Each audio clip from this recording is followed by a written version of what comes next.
በትግራይ ክልል ዳግም ከባድ ደም አፋሳሽ ጦርነት ሊቀሰቀስ እንደሚችል ዓለም አቀፋዊ ስጋቶች ባየሉበት በዚህ ጊዜ ህወሓት የብልጽግናን መንግስትና ጠቅላይ ሚኒስትር ዶክተር አብይ አህመድን ከስልጣን ለማስወገድ ወታደራዊ ዝግጅቴን አጠናቅቄያለሁ በሚልበት በዚህ ጊዜ በትግራይ ክልል አድማሱ የሰፋ ከባድ ኢኮኖሚያዊ ቀውስ መከሰቱን የደረሰን መረጃ ያስረዳል። በክልሉ የሀገሪቱ መገበያያ ገንዘብ ብር እንደ ዶላር በጥቁር ገበያና በኮሚሽን ጭምር እየተሸጠ መሆኑን አረጋግጠናል።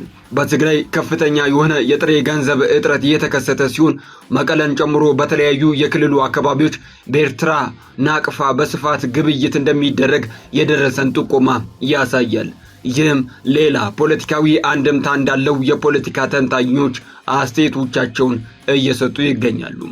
ወዲህ ደግሞ በፌደራል መንግስቱና በህወሓት መካከል ባለው ግጭትና የፖለቲካ ሽኩቻ ሳቢያ የትግራይ ህዝብ ከባድ ዋጋ እየከፈለ መሆኑን የትግራይ ፖለቲከኞች አንስተዋል። ጠቅላይ ሚኒስትሩ አህያውን ፈርቶ ዳውላውን ይሉትን ተረት በሚመስል መልኩ ህወሓትን ፈርተው የትግራይን ህዝብ በጅምላ እየፈረጁና ለጥቃት እያመቻቹት መሆኑንም ፖለቲከኞቹ ገልጸዋል።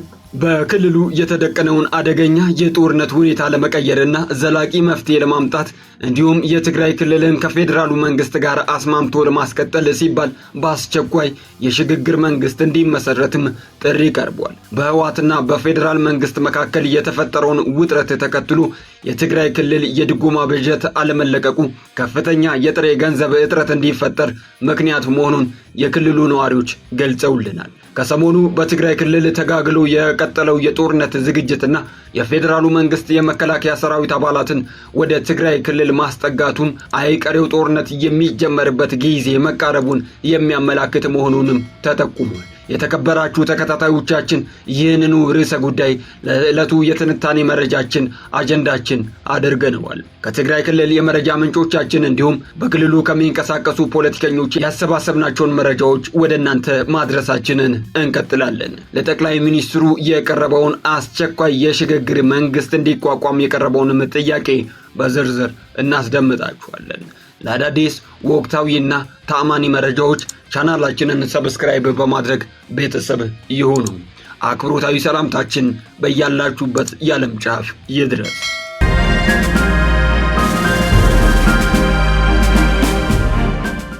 ወደ ዝርዝር ነጥቦቹ ስናልፍ በትግራይ ክልል ከፍተኛ የሆነ የጥሬ ገንዘብ እጥረት እየተባባሰ ሲሆን መቀለ ከተማን ጨምሮ በተለያዩ የትግራይ አካባቢዎች በኤርትራ መገበያያ ገንዘብ ወይንም ናቅፋ በስፋት ግብይት እንደሚፈጸም ከትግራይ ክልል የመረጃ ምንጮቻችን የደረሰን መረጃ ያስረዳል። ከፍተኛ የጥሬ ገንዘብ እጥረት በተፈጠረበት የትግራይ ክልል ጥሬ ብር እስከ 25 በመቶ በሚደርስ ኮሚሽን እየተሸጠ መሆኑን ካሰባሰብናቸው መረጃዎች መረዳት ተችሏል። ህወሓትና በፌደራል መንግስት መካከል የተፈጠረውን ውጥረት ተከትሎ የትግራይ ክልል የድጎማ በጀት አለመለቀቁ ከፍተኛ የጥሬ ገንዘብ እጥረት እንዲፈጠር ምክንያት መሆኑን የክልሉ ነዋሪዎች ይገልጻሉ። ይኸው የጥሬ ገንዘብ እጥረት በዕለት ተዕለት የነዋሪዎች እንቅስቃሴ ላይ ችግር ከመፍጠሩ ባሻገር በየጊዜው አዳዲስ ህጋዊነት የሌላቸው የጥሬ ገንዘብ ማግኛ መንገዶች እንዲተገበሩ በር ከፍቷልም ይላሉ።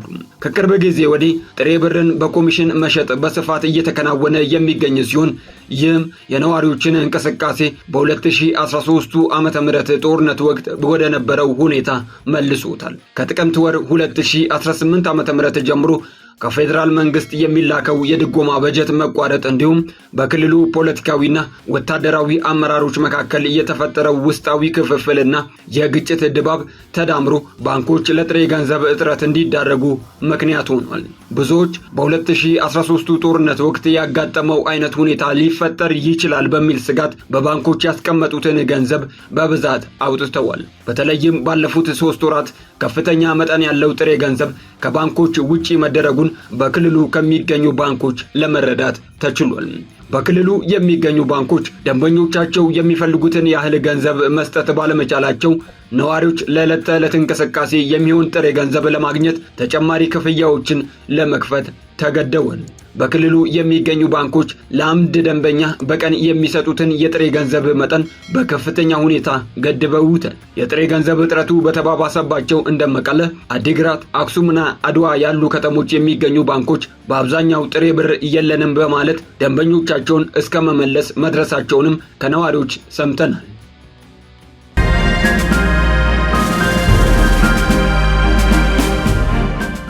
በአንጻራዊነት እንደ ሽረና ማይጨው ባሉ ከተሞች የሚገኙ ባንኮች በቀን ለአንድ ደንበኛ 1000 ብር እየሰጡ መሆኑን ተረድተናል። ይህም ሁልጊዜ የሚገኝ አለመሆኑን የጠቆሙት ምንጮቻችን ባንኮች ገንዘብ የለንም ብለው የሚመልሱበት ሁኔታም ከቀን ወደ ቀን እየተባባሰ መምጣቱንም ያስረዳሉ። እንደ አላማጣ ባሉ አካባቢዎች የሚገኙ ባንኮች ለደንበኞቻቸው በቀን እስከ 1000 ብር ድረስ ወጪ ማድረግን እንደሚፈቅዱ ተናግረዋል። ጥሬ ገንዘብ በአፋርና አማራ አዋሳኝ አካባቢዎች ወደ ትግራይ ክልል ገብቶ በኮሚሽን እየተሸጠ ሲሆን የኮሚሽን ሽያጩ እንደ ጥሬ ብሩ መጠን ከ5 በመቶ እስከ 25 በመቶ ድረስ እንደሚሸጥ ባደረግነው ማጣራት መረዳት ተችሏል። የኮሚሽን ሽያጩ የሚከናወነው በጥሬ ገንዘብ አዘዋዋሪዎች በኩል ሲሆን ጥሬ ብር የሚፈልጉ አካላት በባንክ ሂሳብ ወይንም በሞባይል ባንኪንግ ከ5 እስከ 25 በመቶ የሚደርስ የኮሚሽን ክፍያ ጨምረው በመላክ ጥሬ ገንዘብ ይረከባሉ ነው የተባለው። የጥሬ ገንዘብ አዘዋዋሪዎች የሚጠይቁት የኮሚሽን መጠን እንደየአካባቢውና እንደሚፈለገው የብር መጠን ልዩነት ያለው ሲሆን የተፈለገው የገንዘብ መጠን አነስተኛ ከሆነ የኮሚሽኑ መጠን ከ5 እስከ 10 በመቶ ይደርሳል። በመቶ ሺዎችና በሚሊዮኖች መጠን ያለው ከፍተኛ ጥሬ ብር በሚፈለግበት ጊዜ የኮሚሽን ክፍያው እስከ 25 በመቶ ድረስ ከፍ እንደሚልም ጥቆማዎች ያስረዳሉ። በተለይም በወርቅ ማውጣትና ንግድ ስራ ላይ የተሰማሩ አካላት የዕለት ተዕለት ግብይቶችን በጥሬ ገንዘብ የሚፈጸም በመሆኑ እስከ 25 በመቶ የሚደርስ ተጨማሪ ኮሚሽን በመክፈል ጥሬ ብር እንደሚሰበስቡ ምንጮች ጠቁመዋል።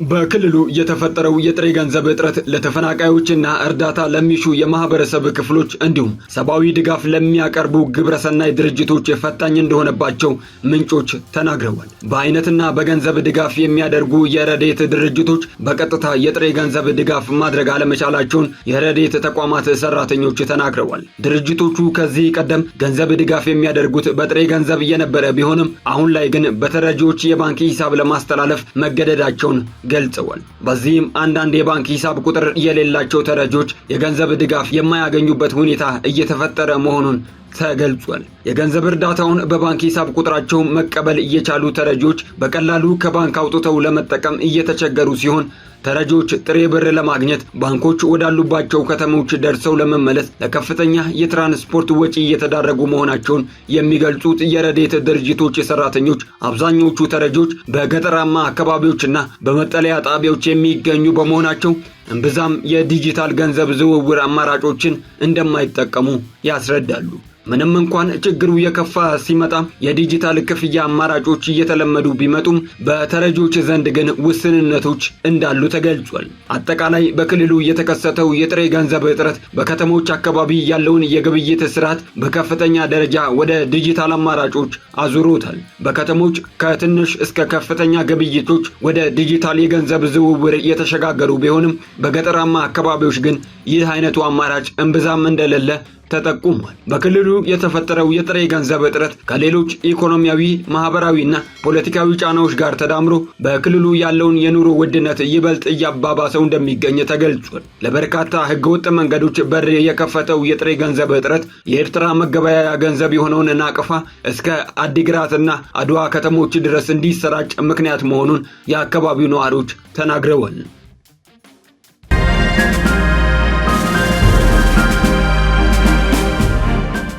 በመጨረሻም ለፌዴራሉ መንግስት አስቸኳይ የሽግግር መንግስት ምስረታ ጥያቄ ቀርቦላቸዋል። በፌዴራል መንግስቱና በህወሓት መካከል ባለው ግጭትና የፖለቲካ ሽኩቻ ሳቢያ የትግራይ ህዝብ ከባድ ዋጋ እየከፈለ ይገኛል ሲል ሳልሳይ ወያኔ ትግራይ ፓርቲ ገልጿል። ፓርቲው በክልሉ የተደቀነውን አደገኛ ሁኔታ ለመቀየርና ዘላቂ መፍትሄ ለማምጣት በአስቸኳይ የሽግግር መንግስት እንዲመሰረት ጥሪ አቅርቧል። የሳልሳይ ወያኔ ትግራይ የህዝብ ግንኙነት ኃላፊው አቶ ብርሃን አጽባህ እንደገለጹት ከሆነ የፌዴራል መንግስት ጽንፈኛ ከሚለው የህወሓት ቡድን ጋር በገባበት እልህና ፍጥጫ ምክንያት የትግራይ ህዝብ ከባድ ቅጣት እየተቀጣ ይገኛል።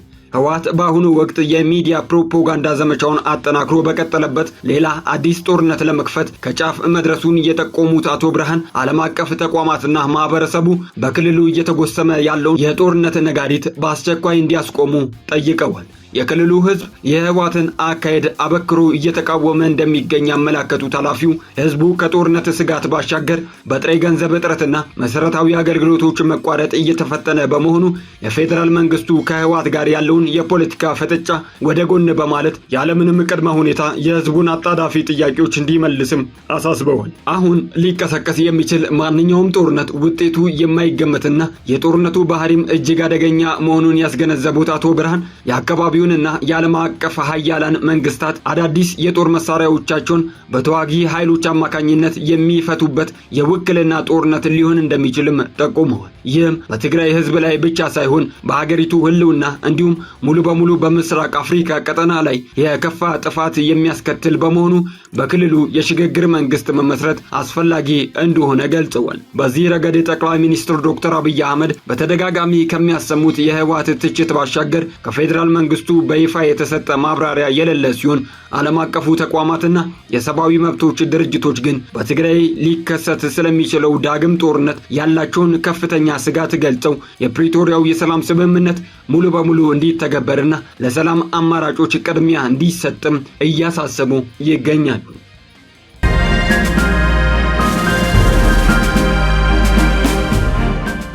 የተከበራችሁ ተከታታዮቻችን ለሰዓቱ ያሰባሰብናቸው አዳዲስና ወቅታዊ መረጃዎቻችን በዚሁ ያበቁ።